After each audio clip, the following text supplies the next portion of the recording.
Okay, good morning everyone. आज हम फिर एक नए चैप्टर 14 यानी 14 पीपल किससे मिलते हैं। देखिए, अगर मैं बात करूं तो यह आपको सुनने में बड़ा ही अजीब व गरीब लग रहा होगा कि कैसे कैसे हमारे चैप्टर्स दे रखे हैं। लेकिन वास्तव में अगर जो चैप्टर से मैं बात कर रहा हूँ वह चैप्टर बहुत ही मज़ेदार और बहुत ही रोचक और हमारे धरोहर को बहुत धरोहर यहाँ जो आसपास के हमारे जो लाखों वर्ष के धरोहर है इन सभी को समेट के अपने कदमों में रखे हुए हैं। अपने इन छोटे छोटे शब्दों के जो राइटर हमारे गोपाल सिंह नेपाली हैं इन्होंने पिरो के रखे हैं। तो मैं बात करूं अब चैप्टर की बात करूं तो हमारे चैप्टर्स 14 चैप्टर्स है। पहले बात कर लूँ, ये क्लास 10th की नॉन हिंदी है और ये क्लास 8 में भी है, हिंदी का काम कर रही है। अगर मैं बात करूँ इसे चैप्टर 14 आपका है और ये चैप्टर्स का नाम पीपल्स है। अगर आपको लगे, अगर ये वीडियो अच्छा लगे तो लाइक एंड सब्सक्राइब करें और अपने दोस्तों के साथ भी फॉरवर्ड कर सकते हैं, नहीं तो जैसी मर्जी आपकी। चलिए मैं बात करूं हमारे चैप्टर्स। इन अगर देखिए इन थंबल पर इन सारे फ़ोटो आप देख रहे होंगे, यह फ़ोटो वास्तव में ही बहुत ही मनमोहक लग रहा है।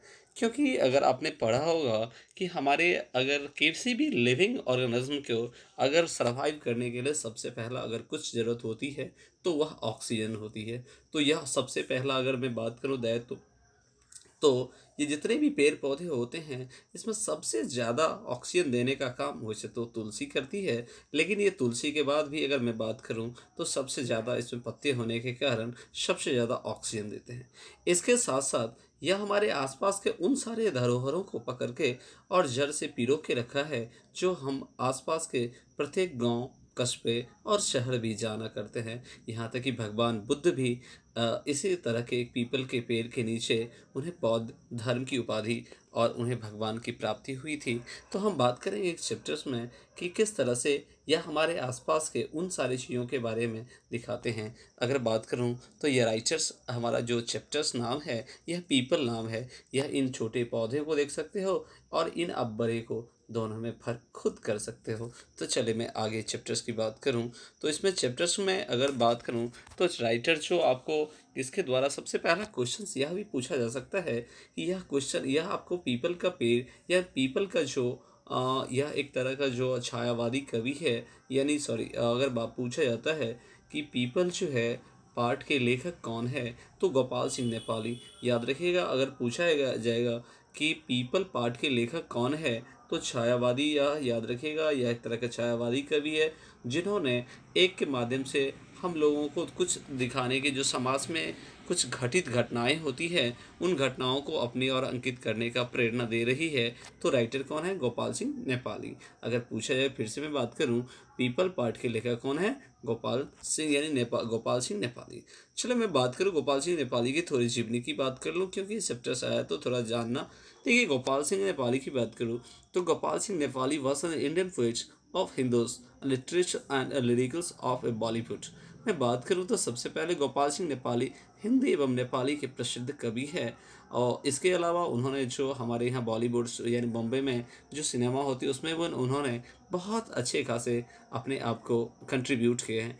He was the born on birth of A Lord Krishna and his association with a Bollywood and Shabnam and around two directed and beginning in 1944 and ended with his death in 1963 and after all।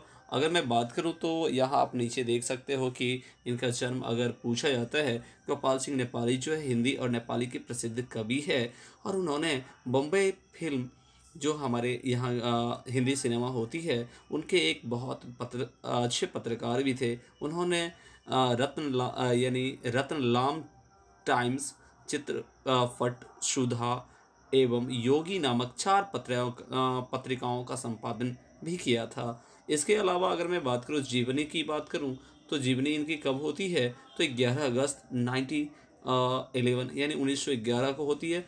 इसके अलावा die की बात करूँ, मृत्यु की बात करूँ तो 17 अप्रैल 1963 इन बिहार में इनकी मृत्यु हो जाती है और यह मुंबई यूनिवर्सिटी से अपने एजुकेशंस की पूरी गाथाएँ पूरी करती है। इसके बाद और कुछ बात करूँ तो इनके सबसे पहले गोपाल सिंह नेपाली 11 अगस्त 1911 में बिहार के पश्चिम चंपारण के बेतिया गांव में इनका जन्म हुआ था माता का नाम अगर बात करूं तो बीना रानी नेपाली है और पिता का नाम रेल बहादुर सिंह, बड़ा अच्छे नाम है। और नाम की बात करूँ तो इनका पूरा नाम अगर बात करूँ तो गोपाल सिंह नेपाली है और मृत्यु 17 अप्रैल यानी 17 अप्रैल 1963 को बिहार में इनकी मृत्यु हो जाती है। चलिए मैं बात करूँ अब अपने चैप्टर्स पे आओ। ये तो हमारे राइटर गोपाल सिंह नेपाली की दंत कथा, सॉरी, गोपाल सिंह नेपाली की ऑटोबायोग्राफी नहीं कह सकते हैं, इनकी जीवनी कुछ थी। इसके अलावा मैं बात करूँ चैप्टर्स, पहला अगर पंक्ति की बात करूँ, कहते हैं कानन का यह तरुवर पीपल युग युग से जग में अचल अचल, ऊपर विस्तृत नभ नील नीचे वसुधा में नदी जल, जामुन तामल इमली करील जल से ऊपर उठत मृण भुगनी पर खिलता कमल लाल, तिर तिर करते कृद मराल, ऊंचे टीले से वसुधा पर झरती है निर्झन झरझर, हो जाती है बूंद बूंद झरकर। देखिए मैं बात करूं, यह किसकी बात की है, यानी कानन की बात की जा रही है। किसकी बात की जा रही है? कानन की बात की है। कानन मीन्स होता है जंगल। कानन मीन्स क्या होता है? जंगल। कानन का यह तरवर पीपल, मतलब किसका है? जंगल का यह पीपल है, युग युग से जग में अचल अचल, यह आज की नहीं है, यह पीपल आज की नहीं है, कई युग की है, अपनी गाथाएं को समेटे हुए अचल है और अटल है। कहते हैं ऊपर विस्तृत नभ नीच, ऊपर विस्तृत, इसकी विस्तार ऊपर में आप देखिएगा तो बहुत आपको अधिक लगेगा। कहते हैं नभ, नभ ऊपर, कब नभ? ऊपर जो आपका नभ है, जो आपकी आकाश है। कहते हैं नील नील नील नीचे वसुधा में नदी झील, और नीचे जो आपकी वसुधा है, नदी है, क्या है, जो पृथ्वी पर हमारे जो है कहते हैं नदी है। यानी इसके अलावा जामुन तामल इमली करील, हमारे आसपास जो अलग अलग तरह के पेड़ आपको दिखाई देंगे। कहते हैं जल से ऊपर उठता मृणल, जल से ऊपर, मृणल मीन्स होता है हंस होता है। क्या होता है? मृणल मीन्स हंस होता है। कहते हैं जल के ऊपर आप देखते हो हंस को, या आप कह सकते हो बत्तख, बुगला इत्यादि, ये सारे क्यों। कहते खिलता कमल लाल, और वह कमल जब खिलती है तो काफ़ी ज़्यादा मनमोहक लगती है, बहुत ही खूबसूरत कह सकते हो। कहते हैं तिर तिर कर करते क्रीर का, वह अपने, कहते हैं उनकी जो विचरण करना होती है, यानी जल में जो कमलों के बीच विचरण करते हैं हंस, वास्तव में वह देखने में बहुत ही सुनहला लगता है। कहते हैं ऊंचे टेले से वसुधा पर झरती, जो ऊपर से, यानी नदी के झरनों के ऊपर से जो पानी नीचे आती है, कहते हैं निर्झन झरझर हो जाती है बूंद जो, अब वो नहीं, कहते हैं पत्तों के ऊपर से जो बूंद छोटी छोटी गिरती है, वो काफ़ी ही मनमोहक और काफ़ी ही अच्छे लगते हैं। दूसरा लाइन कहते हैं निर्झर के पास खरा पीपल, सुनता रहता कल कल छल छल, पल्लव हिलते ढल ढल ढल, पीपल के पत्ते गोल गोल, कुछ कहते रहते डोल डोल, जब आता पंछी तरु पर जब तब आता पंछी उड़कर, जब जब खाता फल चुन चुन कर, परती तब पाबस की फुहार, बजते जब पंछी की सितार, बहने लगती शीतल बयार। देखिए मैं बात करूं ऊपर से पंक्ति की, तो पहला पंक्ति में कहती है, कवि कह रही है गोपाल सिंह नेपाली कि निर्झर के पास खरा, निर्झर मतलब पानी जहाँ नहीं होती, पीपल सुनता रहता कल कल छल छल, यानी जो हवा या जो पानी की धाराएं चलती है जो ऊपर से, यानी हमारे जो आसपास के बहुत ऊंचे ऊंचे पहाड़ होते हैं, ऊपर से जब पानी की धाराएं नीचे होती है, कहते हैं जिस तरह से उनकी आवाज़ आती है वहाँ से, कहते हैं पल्लव हिलते ढल ढल ढल, और पल्लव की आवाज़ बहुत ही सुरीली लगती है हवा गर्मी के दिनों में। कहते हैं पीपल के पत्ते गोल गोल, और पीपल के पत्ते गोल गोल होते हैं, कुछ कहते रहते डोल डोल, और हवाओं के साथ डोलकर कुछ गाते रहती है पत्ती आपस में। कहते हैं जब जब आता पंछी तरु पर, उन जब जब पंछी जो है आती है कहाँ, उनकी उनकी टहनियों पर, यानी पीपल की टहनियों पर, और कहाँ से, जब काफ़ी गर्मी बढ़ जाती है तो वह भी बेचारे शीतल में आके बैठना पसंद करती है पक्षी। जब जब आता पंछी उड़कर, तब तब खाता फल चुनकर, और वहाँ वह रसदार फल का भी अपने आप में सेवन करती है।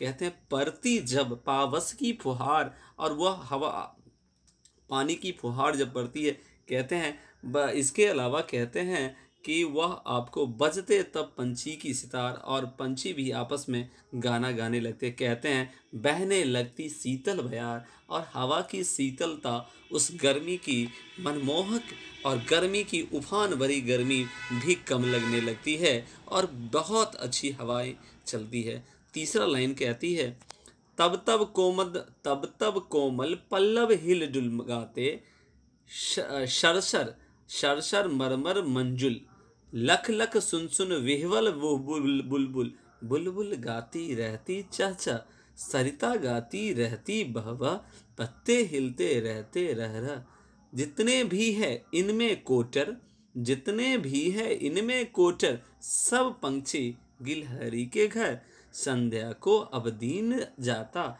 ढल सूरज चलते अस्त चल, कर मैं समेटे किरण उज्ज्वल, हो जाता है सुनसान लोग, चल परते घर को चील कोक, अंधियाली संध्या को भी लोग। अब इनकी बातों को समझें, क्या कवि कह रही है नेपाली, बहुत मस्त। अगर मैं बात करूं तो यह लाइन लिखी है, कहते हैं तब तब कोमल पल्लव हिल डुल गाते शरशर, और हवाएं की जो सरसराहट आवाज आती है वह वास्तव में बहुत मनमोहक होती है, और वह सुनने लायक, और पंछियों की आवाज़ भी उस समय कहते हैं लख लख सुन सुन बिहवल बुलबुल, और वहाँ जितने भी होते हैं वह इतनी आवाज़ जितनी पक्षियों इत्यादि बुलबुल होती है जो हमारे आसपास बहुत सुनहली गाना गाती है।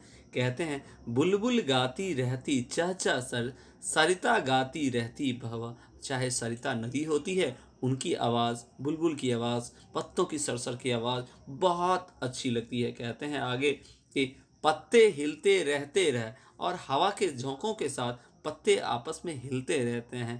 कहते हैं जितने भी है इसमें कोटर, अब कोटर मीन्स होता है जो टहनी में छेद हो जाती है, जिसे अपने भाषा में बील कहते हैं, जिसमें पक्षी हो या गिलहरी हो अपना क्या बना लेती है, आशियाना बना लेती है, घर बना लेती है।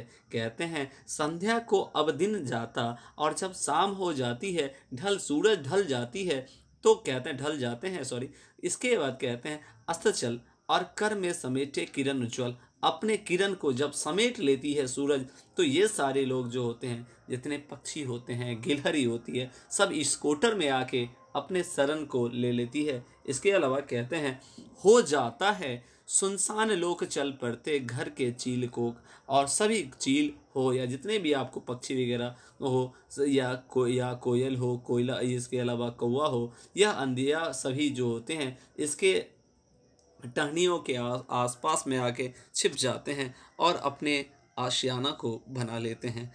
वास्तव में काफ़ी अच्छे हैं। अगर मैं बात करूं, यह सारे चैप्टर्स आपने देख लिए कि किस तरह से ये अच्छे, और इसके अलावा इनके कुछ क्वेश्चंस यहाँ दिए गए हैं। इन क्वेश्चंस में आप देख सकते हो कि पहले है पीपल के पेड़ हमारे लिए किस प्रकार उपयोगी है।